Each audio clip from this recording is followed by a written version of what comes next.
Selamat pagi anak-anak semua kelas 3A. Bagaimana kabarnya hari ini? Semoga semua dalam keadaan sehat ya. Ya, pada pagi hari ini kita akan belajar tema 6, subtema 2, pembelajaran 1, 2, dan 3. Pembelajaran 1. Hari ini kita akan belajar subtema 2 mengenai perubahan energi. Energi tidak dapat diciptakan oleh manusia. Energi juga tidak dapat dimusnahkan. Energi hanya dapat diubah dari satu bentuk ke bentuk lainnya. Bagaimanakah perubahan energi terjadi? Bagaimana manusia memanfaatkan perubahan energi tersebut? Ayo kita pelajari bersama. Judulnya perubahan energi. Lani sedang membantu ibu di dapur. Lani memberhentikan kompor yang sedang menyala. Lani bertanya kepada ibu, bagaimana kompor itu dapat menyala? Kompor dapat menyala karena adanya bahan bakar. Bahan bakar yang sering digunakan untuk kompor adalah minyak tanah dan gas. Energi pada minyak tanah dan gas adalah energi kimia. Minyak tanah diserap oleh sumbu kompor.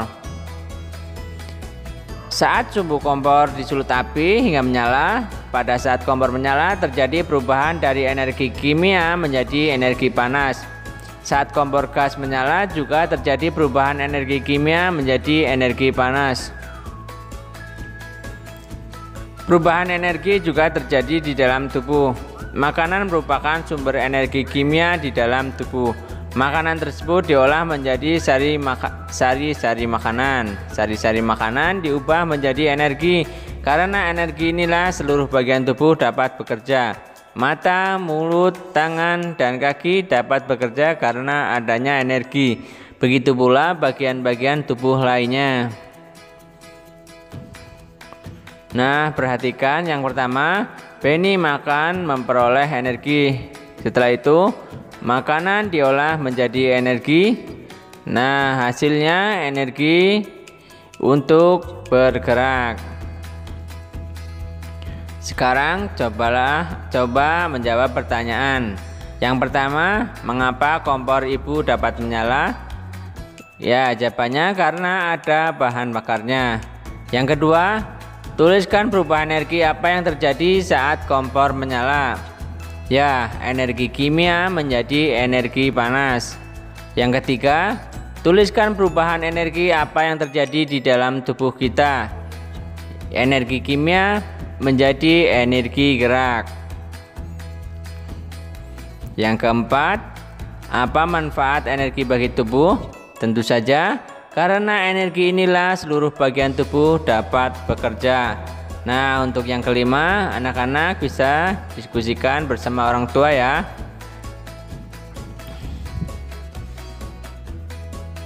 Sekarang amatilah lingkungan sekitarmu. Lihatlah perubahan energi yang ada di sekitarmu. Diskusikan bersama temanmu perubahan energi apa saja yang terjadi sehari-hari baik di rumah maupun di sekolah. Nah, ini kita mencoba menulis diskusi pada tabel. Nah, perubahan energi listrik menjadi energi gerak. Ada kipas angin. Lalu ada perubahan energi di sekolah. Misalnya perubahan energi listrik menjadi cahaya pada lampu ruang kelas. Lalu yang selanjutnya, perubahan energi listrik menjadi energi panas pada setrika. Yang selanjutnya, perubahan energi listrik menjadi energi gerak pada kipas angin di kelas. Nah, kemudian energi kimia menjadi energi panas pada kompor saat ibu memasak di dapur. Berikutnya, ada energi listrik menjadi energi bunyi ketika bel elektronik sekolah berbunyi. Lalu, energi listrik menjadi energi suara saat Benny menonton televisi di rumah. Di sekolah, energi listrik menjadi energi cahaya ketika proyektor dinyalakan guru saat mengajar. Nah, untuk berikutnya, anak-anak bisa berlatih sendiri. Kemudian, bacakan hasil diskusimu pada teman dan gurumu ya.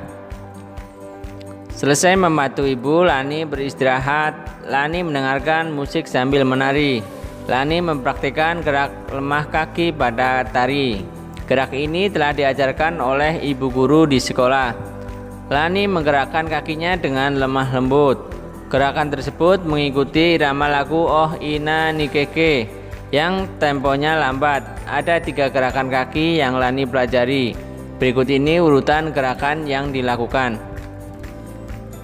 Nah, perhatikan baik-baik. Gerakan pertama, tangan bertolak di pinggang, kaki kanan dijulurkan ke depan menyilang ke kiri. Posisi ujung telapak kaki menghadap ke atas. Tumit menyentuh lantai, lakukan bergantian dengan kaki kiri menyilang ke kanan. Kemudian gerakan kedua, kaki kanan dibuka ke samping kanan, kaki kiri merapat sambil menekuk lutut.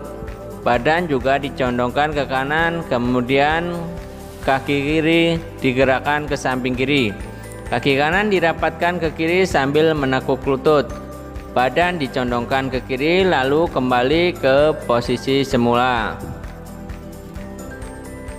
Gerakan ketiga, kaki kanan digerakkan ke samping kanan sambil kedua lutut ditekuk. Badan ikut turun mengikuti gerakan lutut yang menekuk.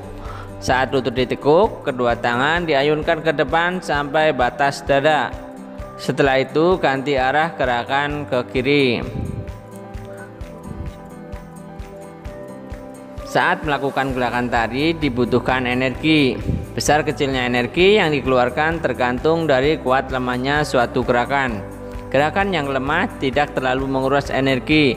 Tempo musik yang lambat sangat mempengaruhi kuat lemahnya gerakan tari. Nah, coba kalian lakukan gerakan tari tersebut bersama temanmu atau kakak atau adik di rumah ya. Tidak terasa sudah 1 jam Lani berlatih menari. Lani berlatih sejak pukul 12.30. Sekarang Lani merasa sangat lelah. Lani pun pergi ke kamar untuk istirahat tidur siang. Sampai di kamar, nah ternyata Lani langsung membaringkan tubuh. Tidak lama kemudian Lani pun tertidur. Tepat pukul 16.00 Lani terbangun, jam dinding berbunyi. Lani segera mandi. Selesai mandi dan ganti pakaian, Lani mengulang pelajaran. Kebetulan ada pekerjaan rumah yang harus dikerjakan. Lani mengerjakan PR dengan serius. Tidak terasa jam dinding menunjukkan 17.30. Pekerjaan rumah Lani telah selesai. Nah, sekarang mencoba menjawab pertanyaan yang ada pada layar ya. Yang pertama, pukul berapa Lani selesai latihan menari di rumahnya? Tunjukkan dengan jarum jam. Lani selesai menari pukul 12.30. Berarti jarum pendek antara 12 dan 1. Lalu 30 menit, jarum panjangnya menunjuk 30 menit. Berarti jarum panjang berada di menunjuk angka 6.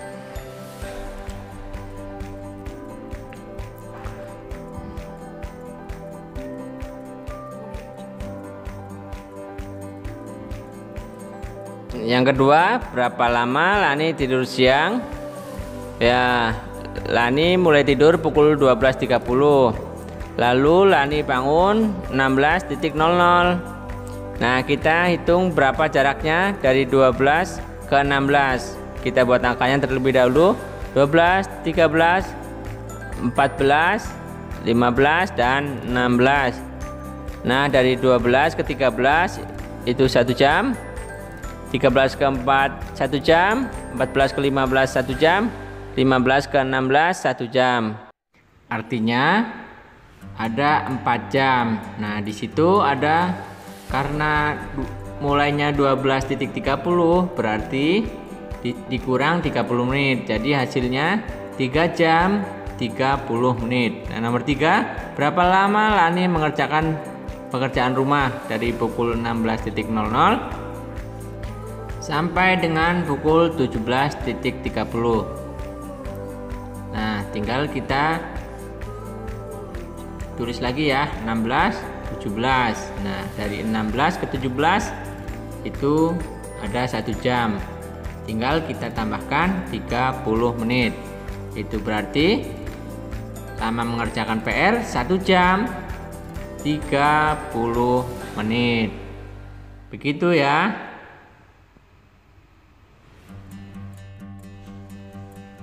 Pembelajaran 2.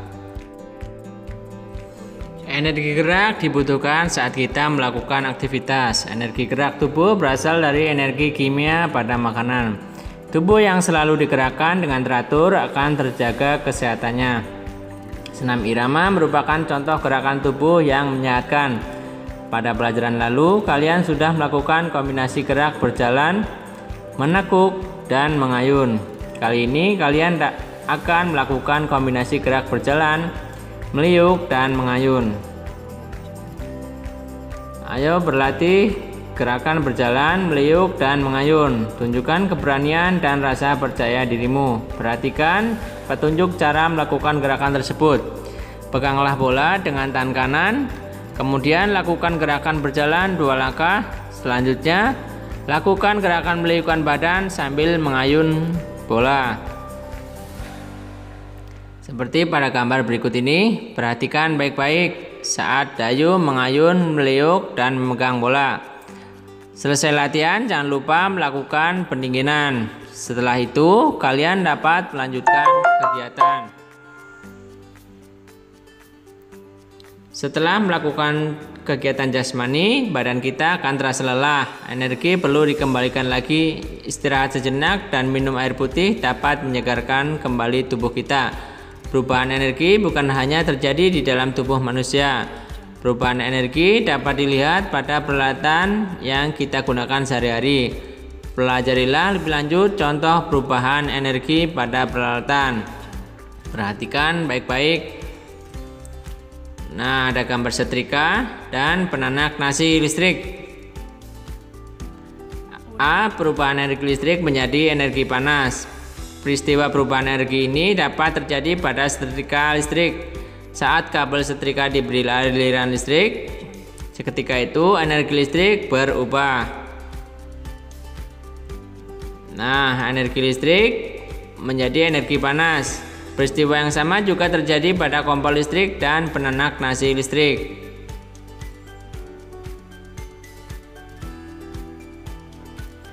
Nah, berikut ini ada kipas angin dan blender.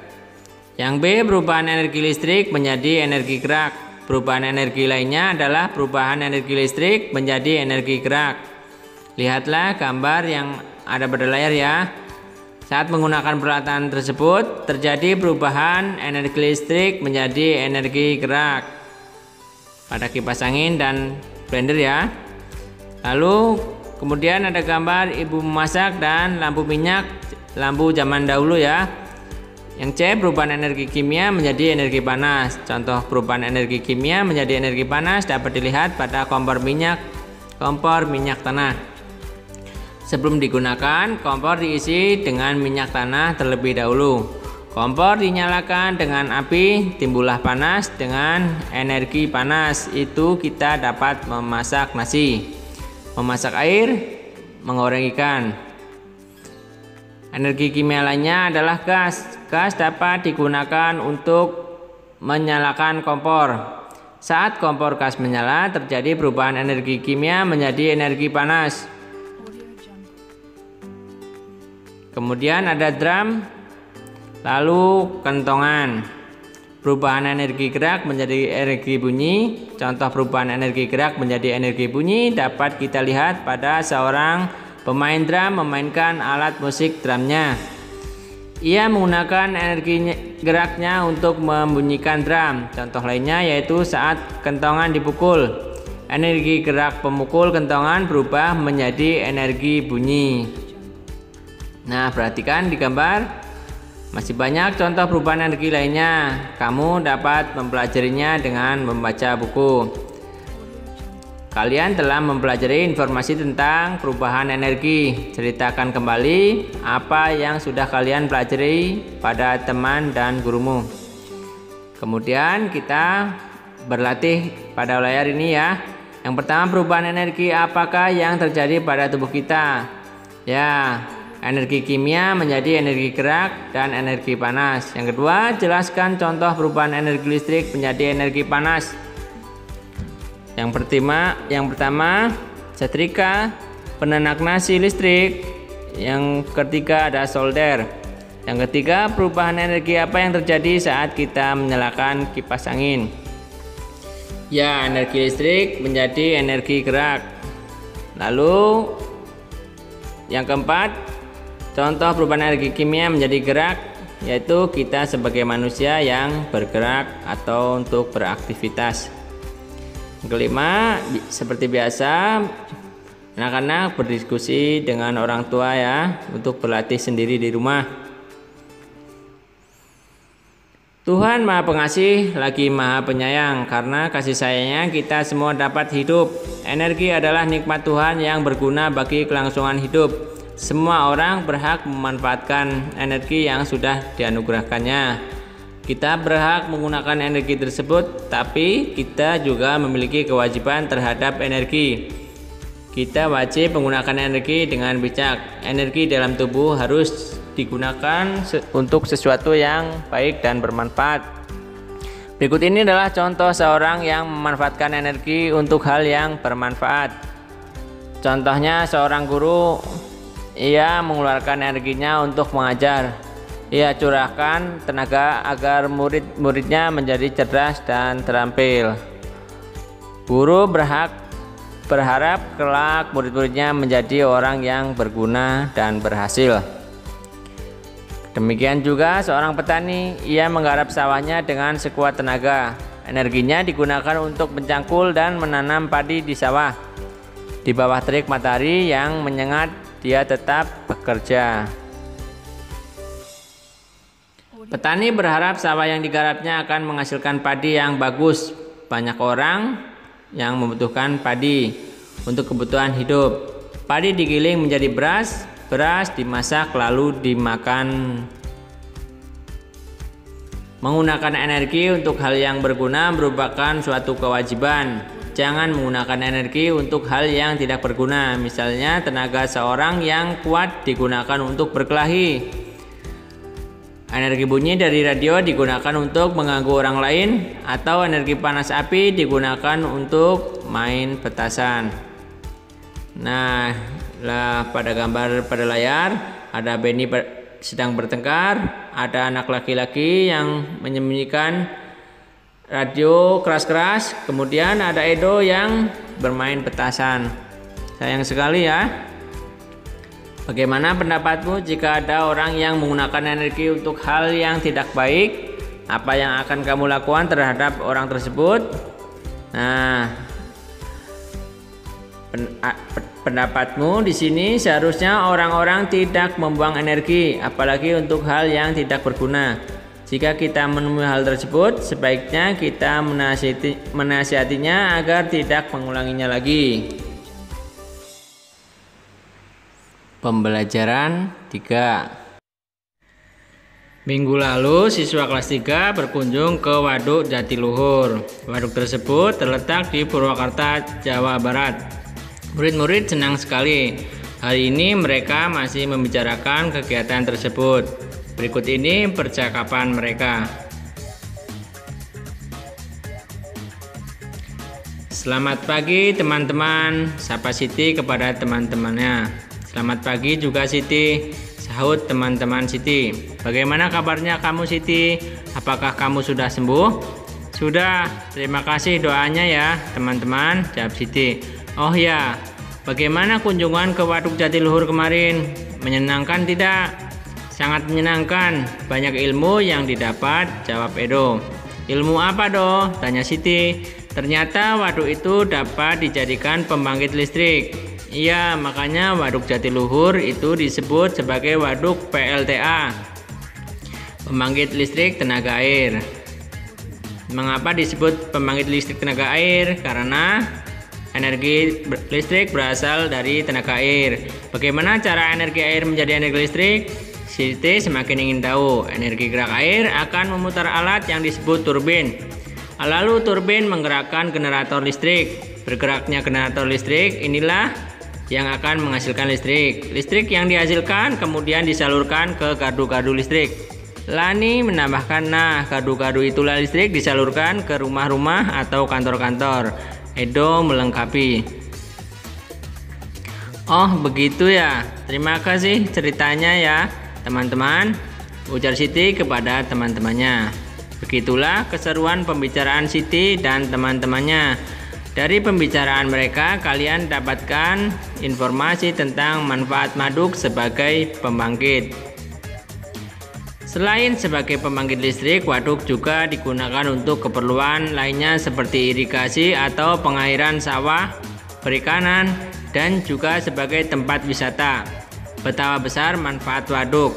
Oleh karena itu, dapat dibayangkan apa yang akan terjadi jika waduk kering. Sawah-sawah akan kekeringan dan persediaan energi listrik menjadi berkurang. Sekarang coba pikirkan, apa akibatnya jika tidak ada listrik? Apa pula akibatnya jika sawah kering? Nah, kalian telah membaca wacana di atas. Sekarang coba kalian mencoba menjawab pertanyaan berikut. Nah, nomor 1, tuliskan 2 hal tentang waduk Jatiluhur yang sudah diketahui. Yang pertama, waduk itu dapat dijadikan pembangkit listrik dan waduk Jatiluhur digunakan sebagai waduk untuk PLTA. Yang kedua, waduk juga digunakan untuk keperluan irigasi, perikanan, dan juga sebagai tempat wisata. Soal nomor 2, bagaimana tenaga listrik dihasilkan oleh air dalam waduk? Ceritakan secara singkat. Energi gerak air akan memutar alat yang disebut turbin. Lalu turbin menggerakkan generator listrik. Bergeraknya generator listrik inilah akan menghasilkan tenaga listrik. Nomor 3, bagaimana listrik dari PLTA dapat sampai ke rumah-rumah? Jawabannya, listrik yang dihasilkan kemudian disalurkan ke gardu-gardu listrik. Nah, setelah itu disalurkan ke rumah-rumah. Nomor 4, apa yang akan terjadi jika air di waduk kering?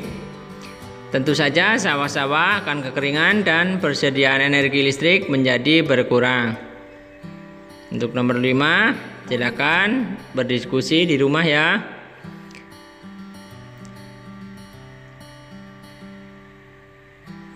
Lani telah selesai bercakap-cakap dengan teman-teman. Kemudian Lani mengajak teman-temannya untuk berlatih menari. Kali ini mereka akan berlatih gerak kuat kaki pada tari. Jenis geraknya hampir sama dengan gerakan sebelumnya. Iringan musik lebih cepat sehingga gerakan kaki harus lebih kuat. Lani meletakkan tangan di pinggang, kemudian kakinya diayunkan mengikuti irama musik yang cepat. Musiknya berirama cepat, kakinya harus diayunkan lebih kuat. Ingat gerakan yang sudah dipelajari sebelumnya.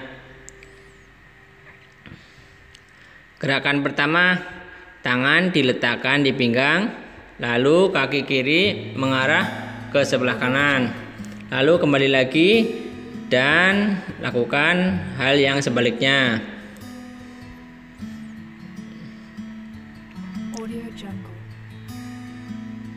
Untuk gerakan kedua, kaki kiri dibuka dan pinggang sedikit ditekuk, tangan tetap diletakkan di pinggang.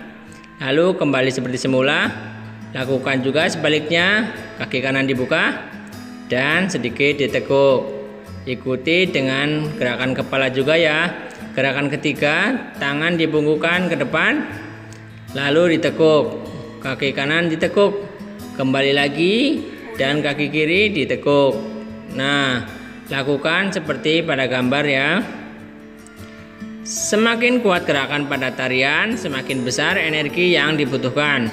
Bahkan seseorang penari dapat bercucuran keringat ketika menari, karena menari menguras energi. Selesai latihan menari, Lani dan teman-teman berlatih berhitung. Mereka akan menghitung kegiatan yang dilakukan di sekolah. Sebagai panduan digunakan jadwal pelajaran di sekolah. Guru meminta siswa bekerja secara berkelompok. Masing-masing kelompok menghitung lamanya kegiatan selama 1 hari. Sebelum siswa bekerja, guru menjelaskan cara menentukan lamanya suatu kegiatan. Misalnya pukul 5 Lani bangun tidur, kemudian mandi, berpakaian, dan menyiapkan perlengkapan sekolah. Kegiatan ini dilakukan sampai pukul 5.30. Lama kegiatan tersebut adalah, nah sekarang kita kurang ya, 5.30 kita kurangkan dengan 5 saat Lani bangun. Dapat kita tulis secara menurun ke bawah menjadi seperti dalam kotak. 0 dikurang 0 sama dengan 0. 3 dikurang 0 sama dengan 3. Nah, 05 dikurang 05 sama dengan 0.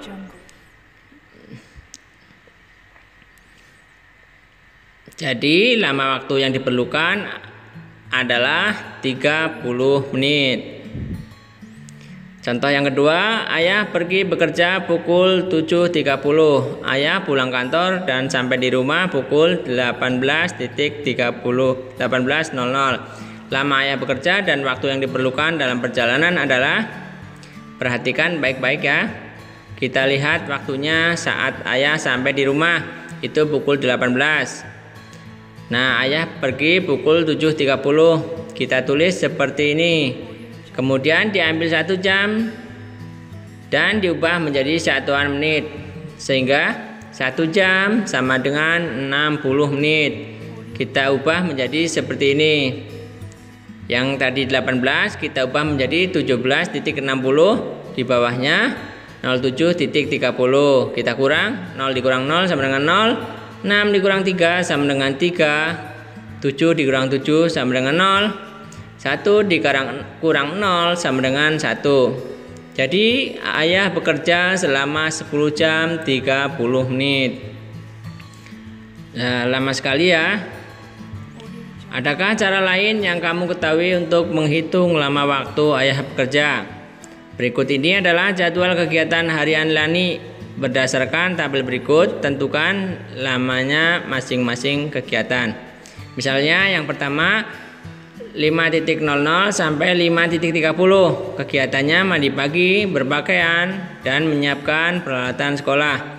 Ternyata lamanya itu 30 menit. Dari mana? Kita hitung bersama. 5.30 dikurang 5.00. 0 dikurang 0 sama dengan 0.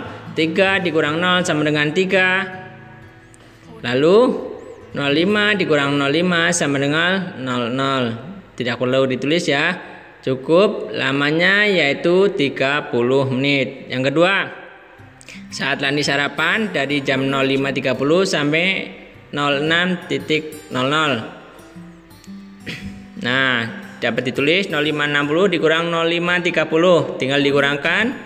Jadi lama waktunya sarapan 30 menit. Lalu perjalanan ke sekolah, tinggal kita kurangkan ya. 30 dikurang 10 sama dengan 20 menit.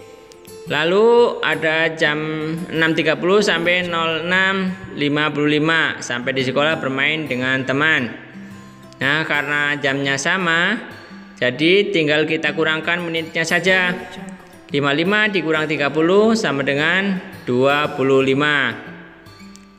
Ingat, jika jamnya sama, tinggal kurangkan menitnya saja. Lalu yang ketujuh, yaitu 12.30, kita kurangkan dengan 07.00 sama dengan 05.30. Jadi belajar di sekolah selama 5 jam 30 menit. Pulang sekolah sekarang dari jam 12.30 sampai 13.00.